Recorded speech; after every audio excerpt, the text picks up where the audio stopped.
नमस्कार। आज हम लोग यहाँ माखनलाल चतुर्वेदी द्वारा लिखित कैदी और कोकिला पढ़ेंगे। यह कविता सिर्फ माखनलाल चतुर्वेदी की ही प्रसिद्ध कविता नहीं है, बल्कि हिंदी साहित्य की प्रसिद्ध कविताओं में से एक है। हमारा देश अंग्रेज़ों का गुलाम था और उस गुलामी से मुक्ति के लिए देशभक्तों ने, वीरों ने अपने प्राण की बाजी लगा दी। वे अंतिम दम तक अंग्रेज़ों से लड़कर उनसे अपनी आज़ादी छीनी, लेकिन अंग्रेज़ों ने आसानी से हमें आज़ादी नहीं दे दी, बल्कि उन्होंने उतने ही क्रूर तरीके से अत्याचार करके उस आज़ादी की भावना को, आज़ादी की भावना से उत्पन्न आंदोलन को कुचलने की कोशिश की। जो आज़ादी के लिए लड़ रहे थे उन्हें तरह तरह की यातनाएं दी ताकि वे आंदोलन के लिए अपना सिर ना उठा सके। लेकिन देश के वीर नौजवान कहाँ रुकने वाले थे। उन्हें तो अपने देश की आज़ादी प्रिय थी। वे चाहे जेल में रहे या जेल के बाहर रहे, उनकी एकमात्र चिंता थी कि किस प्रकार से देश को आज़ाद किया जाए। यहाँ इस कविता में भी कवि कैदी के रूप में जेल में हैं, चिंतित हैं, उदास हैं कि कैसे इस मुसीबत से बाहर निकला जा सके। आकाश में अंधकार है, पूरा वातावरण शांत है कि तभी एक कोयल कुहुकती है। अब कोयल के कुहुकने से ही कवि के दिमाग में बहुत तरह के प्रश्न सामने आते हैं कि आखिर कोयल इस समय क्यों कुहुक रही है। तो हम इस कविता में यही पढ़ने जा रहे हैं, इसलिए इस कविता का नाम है कैदी और कोकिला। कविता की शुरुआत होती है कि क्या गाती हो, क्यों रह रह जाती हो, कोयल कोकिल बोलो तो। ये तुम इस अंधेरी रात में जहाँ सब सोए हुए हैं आखिर क्या गाती हो। ये तो गाने का समय नहीं है, पूरा देश गुलाम है, तो तुम्हारा इस समय यह गीत क्यों? क्या कुछ संदेशा लेकर आई हो कि क्या लाती हो? संदेशा किसका है, किसका संदेशा है, किसका संदेश लेकर आई हो? क्या हो रहा है देश में? कोकिल बोलो तो।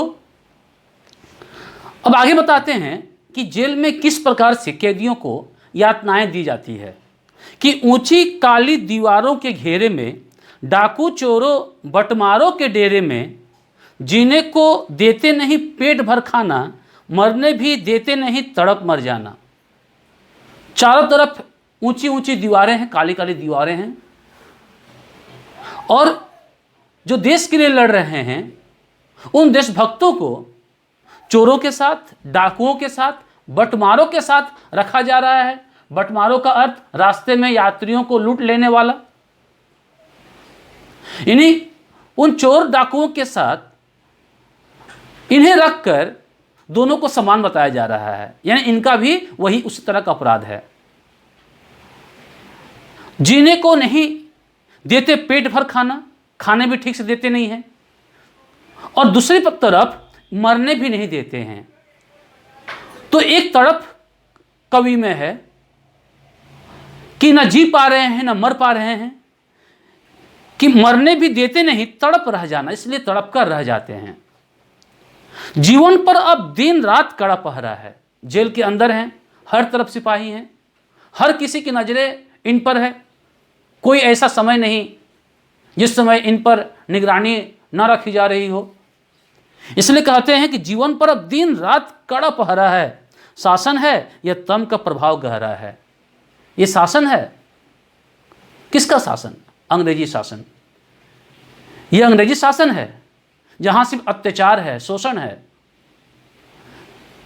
आंदोलन को दबाने के लिए नए नए तरीके हैं, कैदियों के साथ जुल्म है। ये शासन नहीं बल्कि अंधकार का प्रभाव है, अत्याचार का प्रभाव है। कि या तम का प्रभाव गहरा है, तो तम का प्रभाव गहरा है का अर्थ शोषण सबसे अधिक है। इसे शासन नहीं कहते हैं। अंग्रेजी शासन वो शासन नहीं है, वो अत्याचार है। हिमकर निराश कर चला रात भी काली। हिमकर का अर्थ यहां चांद है। जब रात की शुरुआत होती है तो चांद आकाश पर था। कवि चांद के साथ ही जाग रहे थे। कवि को नींद नहीं आ रही है, लेकिन धीरे धीरे समय बीतने के साथ चांद डूब जाता है और कवि अकेले रह जाते हैं। पूरा आकाश अंधकारमय हो जाता है। इसलिए कह रहे हैं कि हिमकर निराश कर चला। हिमकर एक साथ था, वो भी निराश कर कर डूब गया। रात भी काली, और रात काली हो गई। लेकिन इस समय कलिमामय आ रहा है कोयल के लिए। लेकिन इस समय जगी क्यों आली? तुम जगी क्यों हो? आली मतलब सखी, सहचर, जो साथ में चले, साथ में चरण करे। कि कोयल है, कोयल तुम इस समय क्यों जगी हो? तुम्हारा जागने क्या कारण है? मेरा जागने का कारण है, मैं चिंतित हूं अपने देश के लिए। क्या तुम भी चिंतित हो? क्या तुम भी अपने आप को कैदी महसूस कर रही हो? इस कारण से तुम्हें भी नींद नहीं आ रही है? आगे कह रहे हैं क्यों हुक पड़ी। हुक का अर्थ पीड़ा होता है, लेकिन यहां चिल्लाना होगा, कुहुकना, कुहुक। क्यों हुक पड़ी वेदना बोझ वाली सी? कि दिल में, मन में बोझ की वेदना का बोझ है जिसे तुम संभाल नहीं पा रही हो और कुहुक पड़ती हो, चिल्ला पड़ती हो। कोकिल बोलो तो, कि कौन सा बोझ है वो? क्या लूटा? बाकी भारतीयों की तरह, देश की तरह तुम्हारा भी कुछ लूटा है। तुम तो मृदुल वैभव की रखवाली सी हो। मृदुल मतलब कोमल, सरस। कोयल की आवाज मीठी होती है, इसलिए यहां मृदुल कहा गया है। अब वैभव सुख शांति समृद्धि का प्रतीक है कोयल। कि तुम तो सरसवाणी और सुख शांति के प्रतीक हो, तुम्हारा क्या लूटा? कोकिल बोलो तो। फिर हो आगे कहते हैं कि क्या हुई बावली, क्या तुम पागल हो गई हो? अर्धरात्रि को चीखी। कोकिल बोलो तो। अर्धरात्रि में तुम चिल्ला रही हो, चीख रही हो, कुहुक रही हो। क्या तुम पागल हो गई हो या कोई और बात है? वो क्या बात है? किस दावानल की ज्वालाएं हैं देखी। तो दावानल का अर्थ जंगल की आग। ने किस दावानल की, किस जंगल की आग को तुमने देखी है? तो जंगल यहां पर जंगल राज के लिए आ रहा है, अंग्रेजी शासन के लिए आ रहा है। और आग उस शासन के विरोध आवाज उठाने वाली आग है। जो कोयल, कवि को लगता है कि कोयल ने उस आग को देखा है। क्या? कि किस दावानल की ज्वालाएं हैं देखी। कोकिल बोलो तो। कि कहीं विद्रोह की शुरुआत हुई है क्या? अब इस जंगल राज खत्म होने वाला है क्या? क्या देख ना सकती जंजीरों का गहना? ऐसा लग रहा है कि कोयल से कवि वार्तालाप कर रहे हैं और कोयल के प्रश्न का, कोयल की बात का वो जवाब दे रहे हैं। जैसे कोयल कह रही हो कि तुम्हारा गहना, ये जंजीर जो है मुझसे देखा नहीं जाता है, उसी का जवाब है कि क्या देख ना सकती जंजीरों का गहना? हथकड़ियां क्यों? यह ब्रिटिश राज का गहना। यहां पर जंजीर को, हथकड़ी को कवि गहना कहते हैं। क्यों कहते हैं? गहना का कार्य है शरीर के सौंदर्य में वृद्धि करना। और यहां जंजीर देशभक्तों, वीरों के शरीर को, उनके जज्बात को, उनकी भावना को सुंदर बनाता है। क्योंकि ये जंजीर, ये हथकड़ियां किसी अपराध में लिप्त होने के लिए नहीं उन्होंने पहनी है, बल्कि देश को आजाद करने के लिए उन्होंने इसे धारण किया है। तो इसके पीछे उनका उद्देश्य देश को आजाद करना है, देश को मुक्त करना है। इसलिए यह गहना, यह जंजीर उन्हें गहना प्रतीत होता है। क्या कि हथकड़ियां क्यों? यह ब्रिटिश राज का गहना, यह हथकड़ियां नहीं है, यह तो ब्रिटिश शासन का गहना है। और इस शासन में, ब्रिटिश शासन में, जहां अत्याचार है, शोषण है, अगर उसका विरोध करते हुए अगर हम हथकड़ियां ना पहने तो क्या पहने? तो ये हथकड़ियां नहीं बल्कि हमारे लिए गहना है, हमारे लिए गर्व की बात है। अब जेल के अंदर किस तरह से कैदियों से काम लिया जाता है? जो कार्य पशु करते हैं, उन पशुओं के कार्य को यहां पर इन कैदियों से करवाया जाता है। क्या कह रहे हैं कि कोल्हू का चर्रकचू। कोल्हू का अर्थ क्या होता है? एक या तिल से रस निकालने के लिए जो यंत्र है उसे कोल्हू कहते हैं। कोल्हू का बैल सुने होंगे, जिसे बैल चलाते हैं, सो जुते रहते हैं उसमें। उस कोल्हू को ये कैदी चलाते हैं और उसमें से आवाज निकलती है चर्रकचू। तो ये आवाज नहीं है, क्या है? जीवन की तान है, इसमें आनंद है। फिर क्या है? गिट्टी पर उंगलियों ने लिखे गान। जो पत्थर तोड़कर गिट्टी बना रहे हैं, उस गिट्टी पर इन कैदियों के गान हैं। देश के लिए, जनता के लिए, मुक्ति के लिए गान हैं।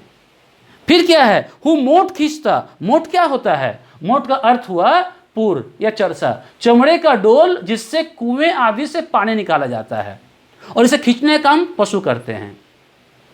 लेकिन इसे यहां कैदी खींच रहे हैं कि हूं मोट खींचता और लगा पेट पर जुआ। जुआ क्या है?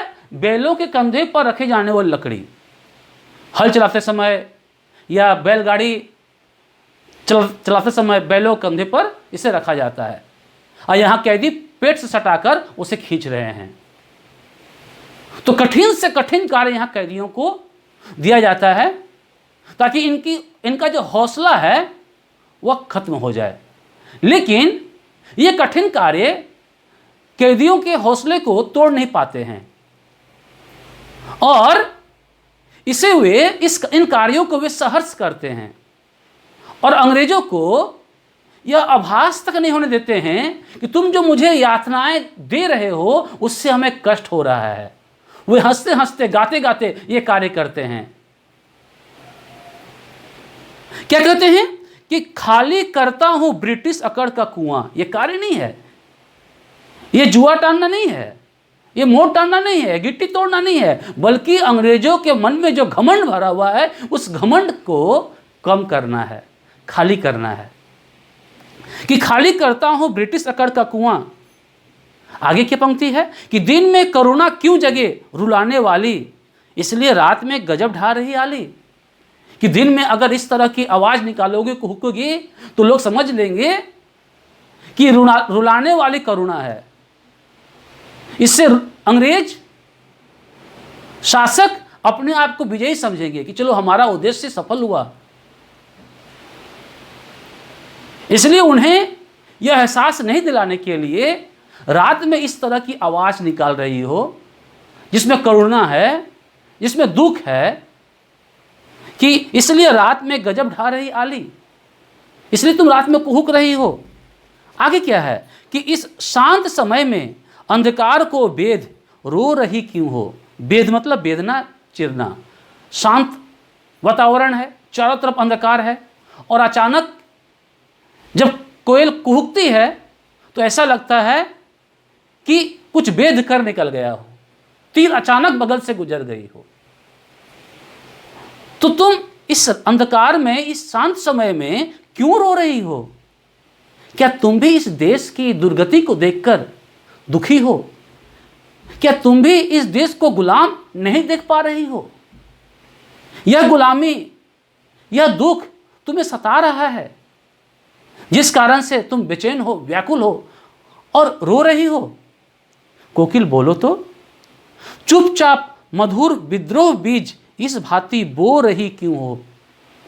कि चुपचाप रात के अंधेरे में विद्रोह बीज क्यों बो रही हो? लोगों के अंदरों में, लोगों के हृदय में विद्रोह की भावना क्यों पैदा कर रही हो? और इस विद्रोह की भावना को, इस विद्रोह बीज को मधुर कहा गया है। क्यों? क्योंकि ये सुखद है, ये लोगों को आशा देने वाला है, इसलिए इसे मधुर कहा जा रहा है। इस विद्रोह को इस भांति बो रही क्यों हो? कोकिल बोलो तो। आगे है, काली तू रजनी भी काली, शासन की करनी भी काली, काली लहर कल्पना काली, मेरी काल कोठरी काली, टोपी काली कमली काली, मेरी लोह श्रृंखला काली, पहरे की हुंकृति की ब्याली, तिस पर है गाली ए आली। तो यहाँ पर इस पंक्ति का सौंदर्य इसमें कि काली शब्द का विशेष प्रकार से प्रयोग किया गया है। हम देखते हैं कि जो देश गुलाम होता है, जो व्यक्ति गुलाम होता है, उसका जीवन निराशामय होता है, अंधकार से भरा होता है। तो यहाँ पर यह काली उसी का प्रतीक है। जब कोयल के रूप में प्रयोग कर रहे हैं तो वह रंग है, जब काल कोठरी के रूप में प्रयोग कर रहे हैं रंग है, लेकिन जब कह रहे हैं कि शासन की करनी भी काली, यानी यहाँ काली का अर्थ अत्याचार आ रहा है, कुशासन आ रहा है। तो कवि कह रहे हैं कि काली तू रजनी भी काली है, कोयल तू भी काली है, और काली रात भी है। शासन की करनी भी काली, इसकी अत्याचार है, शोषण है। काली लहर कल्पना काली, जो हवा चल रही वो भी काली है, और जो कल्पना है, जो सोच है, वो भी काली है। मेरी काल कोठरी काली, और जिस कोठरी में मैं रह रहा हूँ वो भी काली है। टोपी काली, कमली काली, कमली का अर्थ कंबल। मेरी लौह श्रृंखला काली, लौह श्रृंखला जिस लोहे के छड़ से उनकी कोठरी को घेरा गया है वो भी काली है। पहरे की हुंकृति की ब्याली, ब्याली का अर्थ होता है सर्पिणी। सर्पिणी यानी जो सिपाही पहरे दे रहे हैं और जो हुंकार रहे हैं, चिल्ला रहे हैं, वो भी सर्पिणी की तरह है, सांप के विष की तरह है, यानी भयानक है, डरावना है। तिस पर है गाली ए आली। इतना कुछ होते हुए भी कवि को, कैदी को गाली सुननी पड़ती है, हे आली, हे कोयल। तो इस अंधकारमय परिवेश से, इस अंधकारमय जीवन से, इस गुलामी से देश तभी मुक्त हो सकता है जब इसके विरुद्ध आवाज हो, जब इसे खत्म करने के लिए हर कोई मर मिटने के लिए तैयार हो। तो कोयल के कूकने को वे ऐसा देखते हैं कि इस काले संकट सागर पर, काले संकट सागर क्या है? यह गुलामी है, अंग्रेजों का अत्याचार है, कि इस काले संकट सागर पर मरने की मदमाती। मदमाती का अर्थ क्या होता है? मतवाला, नशे में चूर। यानी इस काले संकट सागर को दूर करने के लिए, इस गुलामी को दूर करने के लिए तुम मरने के लिए भी तैयार हो, तुम मरने के लिए मतवाले हो। कोयल की आवाज कवि को ऐसा प्रतीत होता है। कोकिल बोलो तो, अपने चमकीले गीतों को क्यों कर हो तैराती। चमकीले गीत, गीत तो है लेकिन चमकीले। चमकीले क्यों कहा जा रहा है? क्योंकि इस गीत में आशा है, इस गीत में गुलामी से मुक्ति की लड़ाई है, इसलिए इसे चमकीला कहा जा रहा है, चमकदार कहा जा रहा है। कोकिल बोलो तो। इसके बाद है कि तुझे मिली हरियाली डाली, मुझे नसीब कोठरी काली। अब कोयल की जिंदगी और कवि अपनी जिंदगी दोनों में तुलना करते हैं। दोनों तुलना करते हुए क्या कहते हैं कि तुम्हें रहने के लिए हरियाली डाली मिली है और मुझे नसीब हुई है काली कोठरी। तेरा नभ भर में संचार, तुम नभ भर में पूरे आकाश में कहीं भी आ जा सकती हो। मेरा 10 फुट का संसार, और मेरा संसार 10 फुट तक सीमित है, इस काल कोठरी तक ही सीमित है। तेरा गीत, तेरे गीत कहावे वाह, तुम जब गाती हो, तुम जब बोलती हो तो लोग उसे गीत मानते हैं और तुम्हारी आवाज़ को सुनकर वाह वाह करते हैं, खुश होते हैं। लेकिन मेरी स्थिति क्या है? रोना भी है मुझे गुनाह, लेकिन यहाँ स्थिति ऐसी है कि मैं रोऊं उसे भी अपराध माना जाता है, उसके लिए मुझे पीटा जाता है कि क्यों रो रहे हो। देख विषमता तेरी मेरी, बजा रही तिस पर रणभेरी। हम दोनों के बीच जो विषमता है, जो असमानता है, इस असमानता को तुम देख नहीं पा रही हो, इस विषमता को तुम दूर करना चाहती हो, इसलिए इस आधी रात में रणभेरी बजा रही हो। रणभेरी क्या होता है? युद्ध की शुरुआत के लिए, युद्ध के बीच में सैनिकों के उत्साह को बढ़ाने के लिए जिस वाद्य यंत्र को बजाया जाता है उसे रणभेरी कहते हैं। तो यहाँ कोयल की आवाज रणभेरी की तरह कवि को प्रतीत होता है। क्या बोल रहे हैं कि इस हुंकृति पर अपनी कृति से कहो और क्या कर दूं। तुम जो हुंकार कर रही हो, तुम जो आह्वान कर रही हो आज़ादी के लिए, तुम जो रणभेरी बजा रही हो, तुम्हारी इस रणभेरी बजाने पर बोलो मैं अपनी कृति से, अपनी रचना से क्या कर दूं। कोकिल बोलो तो मोहन के व्रत पर, मोहन के व्रत, मोहन महात्मा गांधी के लिए आ रहा है और उन्होंने जो व्रत किया है कि इस देश को मैं आज़ाद करके ही दम लूँगा, उनके इस व्रत पर बोलो प्राणों का आसव किसमें भर दूं। आसव का अर्थ रस, अमृत, प्राणों का आनंद, प्राणों का रस, जीवन मैं किसमें भर दूं। कोकिल बोलो तो, जिससे लोग आनंद के साथ, अपने जीवन के साथ मोहन महात्मा गांधी जिस लड़ाई में हैं उसमें साथ देने के लिए साथ चल सके। कोकिल बोलो तो। इस प्रकार पूरी कविता में कवि ने यहाँ पर 3 बातें दिखाई है। पहली बात, अंग्रेजों के काले शासन को, उनके अत्याचार को दिखाया है। दूसरा, अंग्रेजों के अत्याचार के बावजूद भारतवासियों में, देशवासियों में उस गुलामी से मुक्ति की छटपटाहट को। और तीसरी बात कि कैदी बनने के बाद उन्हें जेल में जो यातनाएं दी जाती है वह। ये तीनों बातें यहाँ पर कवि दिखाकर अंग्रेजों के पूरे शासन व्यवस्था को, इस गुलामी के पूरी व्यवस्था को हमारे सामने रख दिया है। तो इस कविता में हम ये देखते हैं। इसके बाद हम प्रश्न उत्तर की ओर बढ़ते हैं। यहाँ लगभग 10 से 11 प्रश्न हैं। जो पहला प्रश्न है कि कोयल की कूक सुनकर कवि की क्या प्रतिक्रिया थी। तो इसका उत्तर होगा कोयल की कूक सुनकर कवि की यह प्रतिक्रिया थी कि तुम क्यों गाती हो और तुम क्या संदेशा लेकर आई हो। संदेशा, संदेश, खबर। दूसरा है कवि ने कोकिल के बोलने के किन कारणों की संभावना बताई है। तो उत्तर होगा कि कवि ने कोकिल के बोलने की अनेक कारणों की संभावना बताई है। अनेक कारण यहाँ पर है, जिसमें पहला है कि उसका भी कुछ लूटा है। दूसरा है दावानल की उसने ज्वालाएं देखी हैं। तीसरा, हथकड़ियों को देख उसके हृदय में करुणा उपजी है। चौथा है कि वह विद्रोह के मधुर विद्रोह के बीज बोना चाहती है ताकि देश आज़ाद हो सके।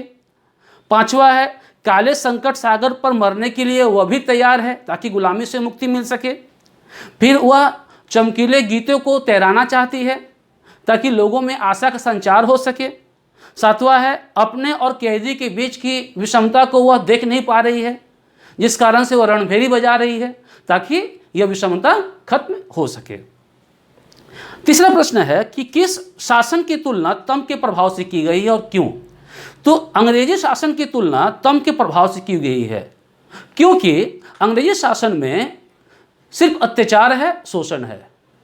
लोग अपना स्वाभाविक जीवन जी नहीं पाते हैं, उनके जीवन में सिर्फ अंधकार ही अंधकार है, कहीं आशा की किरण दिखती नहीं है, इसलिए यहाँ तम का प्रयोग किया गया है।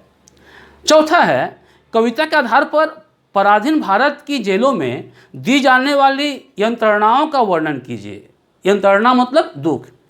तो कविता के आधार पर पराधीन भारत के जेलों में दी जाने वाली यंत्रणाएं इस प्रकार हैं कि उस समय कैदियों को ठीक से खाना नहीं दिया जाता था और मरने भी नहीं दिया जाता था, किसी प्रकार बचाकर रखा जाता था। दूसरा है कि वो हर समय उनके चारों ओर पहरे रहते थे और उन्हें गाली दी जाती थी, उनका जीवन भी जीना मुश्किल हो जाता था। तीसरा है कि उन्हें डाकू, चोरों और बंटवारों के साथ रखा जाता था, यानी उनकी स्थिति इन जैसे लोगों के समान ही होती थी। चौथा है कि इनसे पशुओं से काम लिए जाने वाले कार्य कराए जाते थे, जैसे मोट खींचना हुआ, जुआ खींचना हुआ। तो एक पर एक अत्याचार इन पर होते थे। फिर भाव स्पष्ट कीजिए। मृदुल वैभव की रखवाली सी कोकिल बोलो तो। इसके माध्यम से कवि कहना चाहते हैं कि जो कोयल सरस बोली और सुख शांति की प्रतीक है, वह भी इस गुलाम भारत में अपने आप को लूटा हुआ समझ रही है, वह भी इससे मुक्ति पाना चाहती है। दूसरा है कि हूँ मोट खींचता लगा पेट पर जुआ, खाली करता हूँ ब्रिटिश अकड़ का कुआं। इसके माध्यम से कवि ने कैदियों के उत्साह को दिखाया है, देशभक्ति के जज्बे को दिखाया है कि अंग्रेज उन्हें कठिन से कठिन काम करने के लिए देते थे, जो कार्य पशु करते थे वह इनसे करवाते थे, ताकि इनके अंदर का जो साहस है वह टूट जाए, वे हाथ जोड़ ले। लेकिन वैसा नहीं करते थे, वे हंसते हंसते ये सारे कार्य करते थे ताकि वे अंग्रेजों के घमंड को चूर कर सके, अकड़ का जो कुआं है उसमें से अकड़ को ख़त्म कर सके, घमंड को ख़त्म कर सके।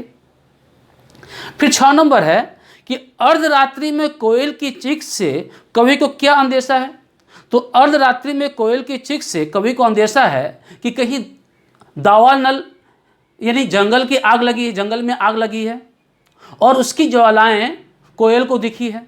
यानी इस जंगली राज्य अंग्रेजों के शासन व्यवस्था में विद्रोह की ज्वाला जल चुकी है, जिसे कोयल ने देखा है और उसका संदेशा वह सब तक पहुंचा रही है कि हम लोग भी उसमें योगदान देने के लिए तैयार हो जाएं।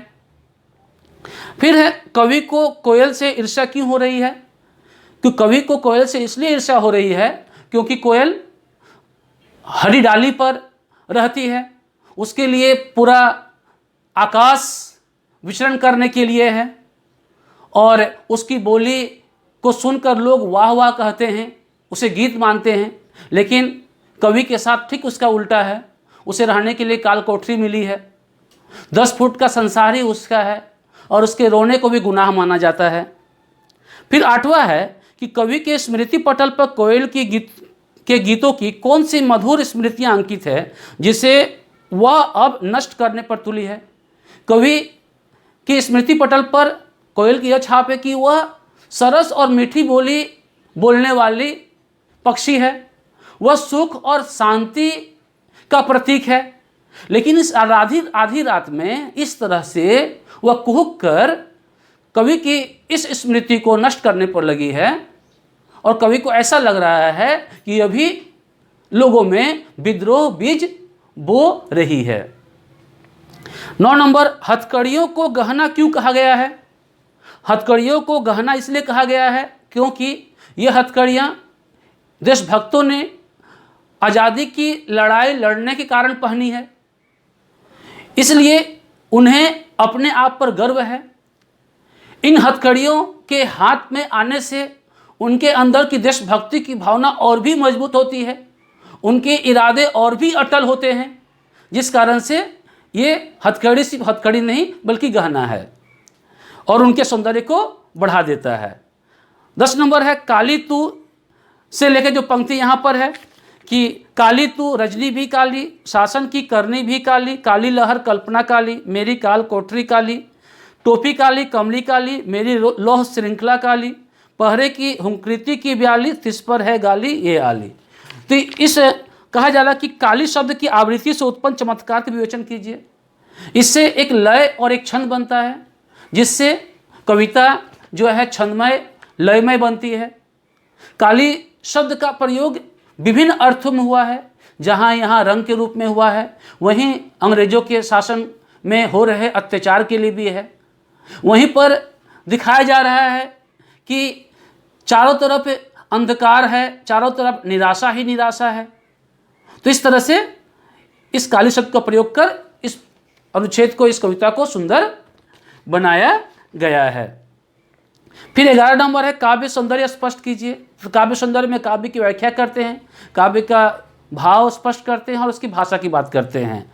तो पहला है किस दावानल की ज्वालाएं हैं देखी। तो इसके माध्यम से कोयल के कुहुकने के बारे में कवि जानना चाहते हैं कि वो जो कुहुक रही आधी रात में, कहीं उसे दावानल की ज्वालाएं दिखी है।